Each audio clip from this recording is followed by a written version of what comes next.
બેન ને વડાવવા માટે જાય, હજી પણ મોટરમાં ભાઈને બિહારે છે. લગ્ન થાય, કન્યાને વડાવતા હોય અને ત્યારે બેન છે વડાવે ત્યારે ભાઈને હારે બિહારે પડ્યું છે ને ગોરબાપા.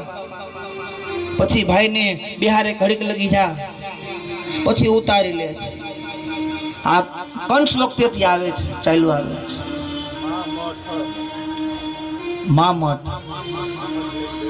મામટ લઈને આપે છે હાથમાં.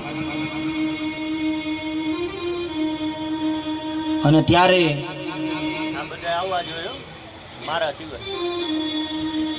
કંસ રાજા છે દેવકીને વડાવવા જાય છે. દેવકી છે દેવક રાજાની પુત્રી છે, સગી બેન નથી, કજીન કહેવાય ને, કજીન છે. ઉગ્રસેન અને દેવક આ બે ભાઈ હતા. ઉગ્રસેન નો દીકરો છે એ કંસ છે અને દેવક રાજાની દીકરી ઈ આ દેવકી છે. પણ બે ને ભાઈ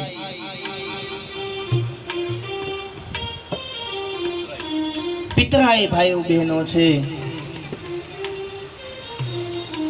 ના પિતરાય ભાઈ બહેન છતાં પણ બેનો પ્રેમ એવો છે કે પોતાનો ભાઈ સગા ભાઈથી પણ વિશેષ રાખે છે.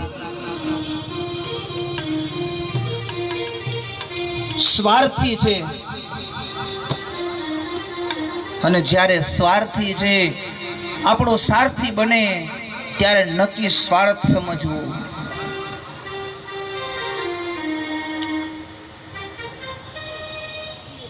અને આ સ્વાર્થી છે રથીબાઈ. અને કંસે નાનું એવું કુંબળું બાળકને જોયું, કંસને દયા આવી ગઈ કે મારો નાસ્તો 8ના ગર્ભથી છે, પેલા ગર્ભથી નથી, પાછું લઈ જાઓ.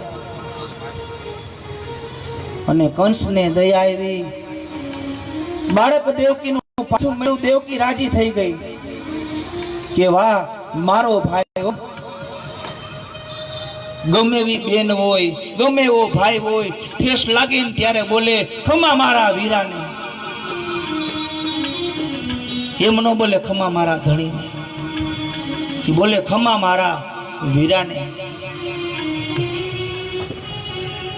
નારદને ચિંતા થઈ કે આ પાપીઓ જો પાપ નહીં કરે તો ભગવાન આવશે નહીં. માટે કે છે કંસને સમજાવવો પડશે. અને કંસને સમજાવવા માટે નારદજી આવ્યા. નારાયણ નારાયણ. કંસને કે છે કુશળ? તો કે હા કુશળ. ખબર છે આકાશવાણી થઈ? તો કે હા, 8મા ગર્ભથી મારો નાશ. તો કે આકાશવાણી નો અર્થ સમજીશ? તો કે ના, પહેલેથી 8મો કીધો, છેલ્લેથી. એ કમળ લીધી, કમળની પાખડીમાં ગણાવ્યા 1 2 3 4 5 6 7 ને 8. હવે બીજેથી ગણે 2 3 4 બધા 8 થયા.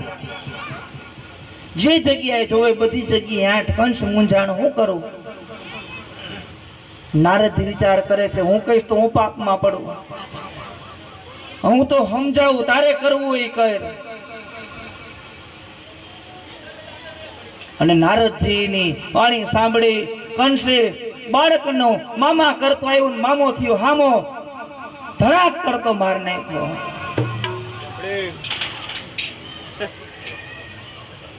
એક માર્યો, 2 માર્યા, 3 માર્યા, ચોથો માર્યો, 5મો, 6થો, 6 બાળક સુધી મારી નાખ્યા છે. અને પછી કારાગૃહમાં પૂટી દીધા કે હવે જે આવે એ બધાય ને મારી નાખીશ અને બધી છાપું અહીંયા પાડી દઈશ.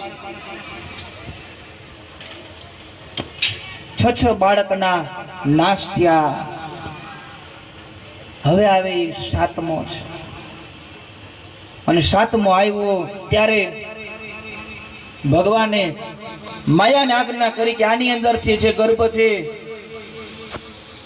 એ ગોકુળમાં રોહિણી છે એના ગર્ભની અંદર સ્થાપિત કરી દીધો. એક ગર્ભમાંથી આખે આખું 9 માસ પૂર્ણ થઈ ગયા. 6 માસ પૂરા થયા, 7મો માસ અને ગર્ભને લઈ અને બીજી જગ્યાએ ટ્રાન્સફર કરી દીધું.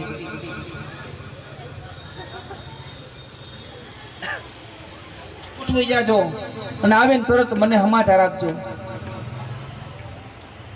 ખબરદાર જો કોઈ હુતા છે તો બધાની રજા કેન્સલ. સખત કડક કાયદો ઘડ્યો, સાઈન કરી. રજા લેશે એને નોકરીમાંથી છૂટા કરવામાં આવશે અને પગાર આવશે. અને આ બાજુ હતી પણ ધીમે ધીમે 8મો ભાઈઓ મનમાંથી ચિંતા વહી ગઈ. આનંદ ઉત્સવ થવા માંડ્યો છે. અત્યાર સુધી સપનાઓ સારા હતા. નાના નાના બાળકો વયા જશે એના સપનાઓ આવતા. પણ દેવકીને સારા સપનાઓ આવવા લાગ્યા. દેવકી કે છે આ હવે સાચું, હવે આવશેની કાળ છે અને હવે આવે કાળ છે એમાં વિચાર કરી. ના બાજુ ગર્ભ રહ્યો. પેલો મહિનો, ત્રીજો મહિનો ગયો, ચોથો ગયો, 5મો ગયો, કાર્તક ગયો, માક્ષર ગયો, પોષ ગયો, જેઠ ગયો અને આવ્યો અષાઢ માસ. અષાઢ માસ આવે, મોર છે, અષાઢી બીજ આવી, મોરના ટોકરા થવા લાગ્યા.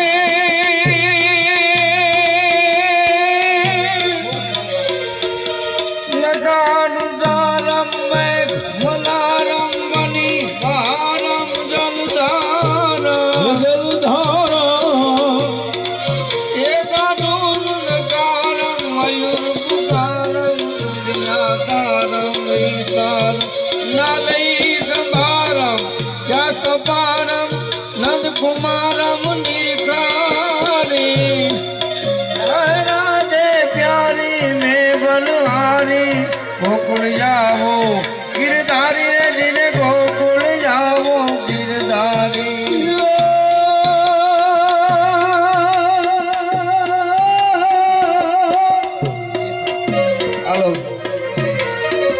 મોરના ટોકાઓ થવા લાગ્યા, પક્ષીઓના કલબલાટ થવા લાગ્યા, પોપટ બોલવા લાગ્યા.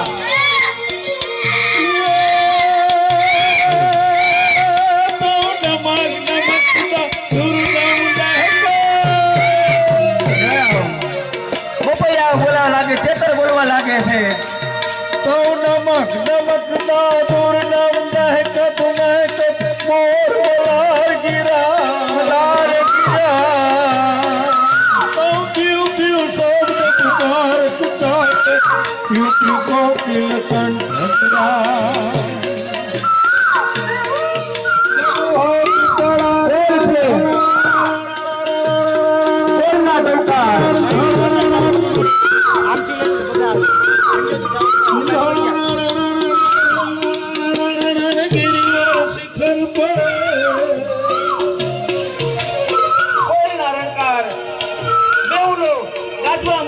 અષાઢી બીજ આવી, તડાકાઓ થવા લાગ્યા, વીજળીઓ થવા લાગી.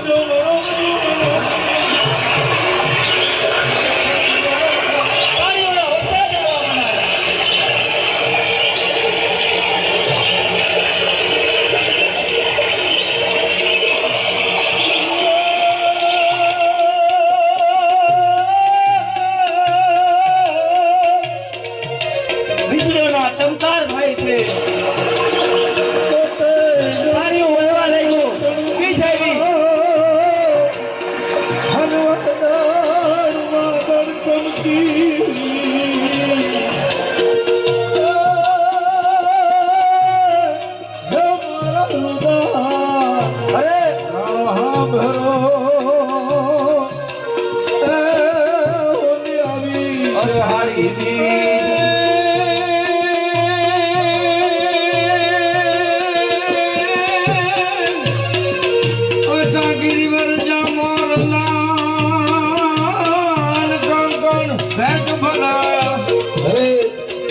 પાણી રતી આવે આવે ન બોલી બોલો બોલે છે કોણ બોલે છે પોપટ બોલે છે પ્રભુ આવો એ પ્રભુ અમારા હોઈડા કેતર બોલે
પક્ષી બોલે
આ બંધ થઈ જાય આ બધું બંધ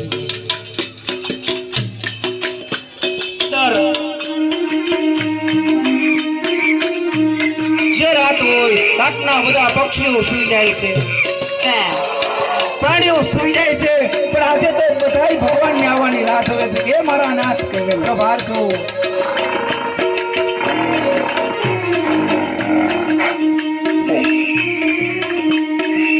રાતના કમરાઓ બોલી રહ્યા છે કે હે પ્રભુ હવે આવો જલ્દી